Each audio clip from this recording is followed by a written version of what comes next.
আসসালামু আলাইকুম। হ্যালো বন্ধুরা, আজকে আমি মুরগি রান্না করব। তো এটা কীভাবে রান্না করতেছি সেটাই আপনাদের সাথে শেয়ার করব।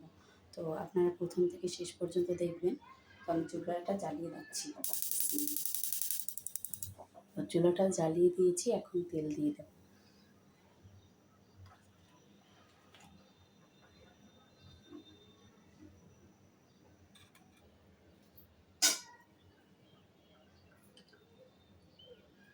তো তেলটা দিয়ে দিয়েছি, তেলটা গরম হতে থাক।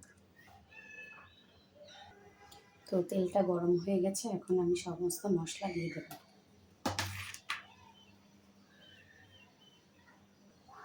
তো প্রথমে আমি দিয়ে দেব পেঁয়াজ বাটা।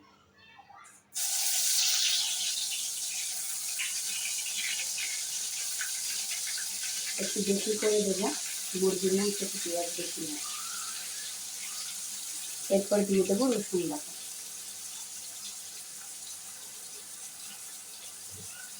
এরপর দিয়ে দেবো আদা বাটা।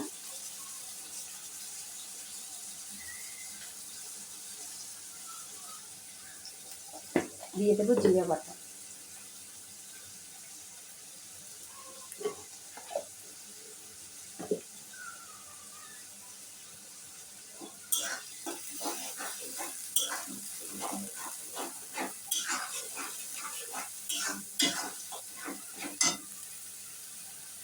তো মশলাটা ভালো মতন কষানোর জন্য পানি দিয়ে দেবো।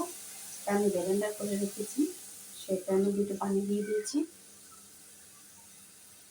তো আমি বাকি সব মশলা দিয়ে দেবো। প্রথমে দিয়ে দিচ্ছি মরিচের গুঁড়ো,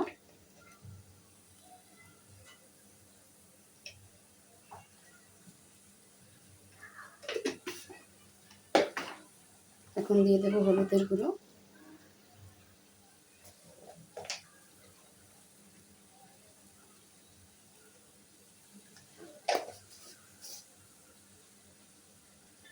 দিয়ে দেবো স্বাদ মতো লবণ। আজকে মাংসটা আমি একটু ঝোল ঝোল রান্না করব, এর জন্য মশলাটা একটু বেশি দিয়েছি।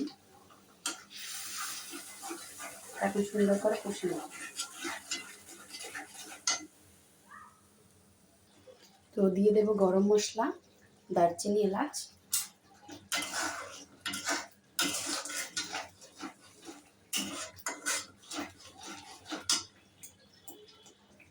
তো সাথে দুটো তেজপাতাও দিয়ে দেবো, এরকম ছিঁড়ে দিয়ে দেবো।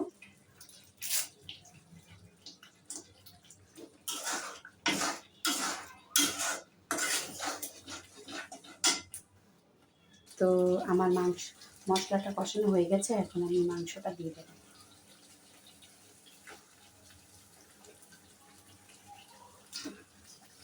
এখন মাংসটা সুন্দর করে কষিয়ে নেব।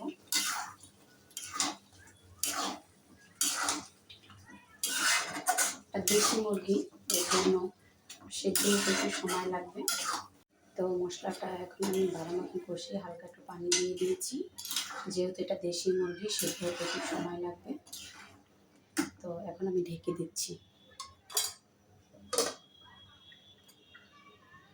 তো দেখি মাংসটার এখন কি অবস্থা।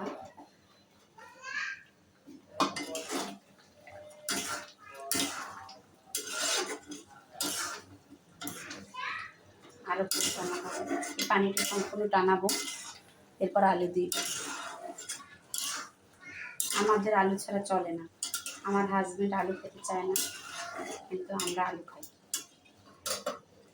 তো আমার মুরগিটা কষানো হয়ে গেছে, এখন আমি আলুটা দিয়ে দেবো। দিয়ে দিচ্ছি আলুগুলো। আলু একটু বেশি দিয়েছি, আমার বাচ্চা আলু খেতে পছন্দ করে, আমি নিজেও আলু খেতে পছন্দ করি, এর জন্য। আবার দেশি মুরগিতে আপনার মাংস তো কম, তাই আলু আর ঝোল একটু বেশি। তো এখন আমি ঝোলটা দিয়ে দেবো,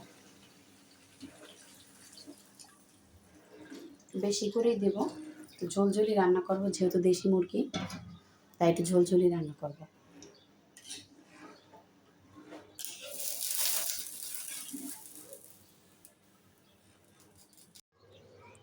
এটা হচ্ছে আমার মুরগি রান্নার ফাইনাল লুক।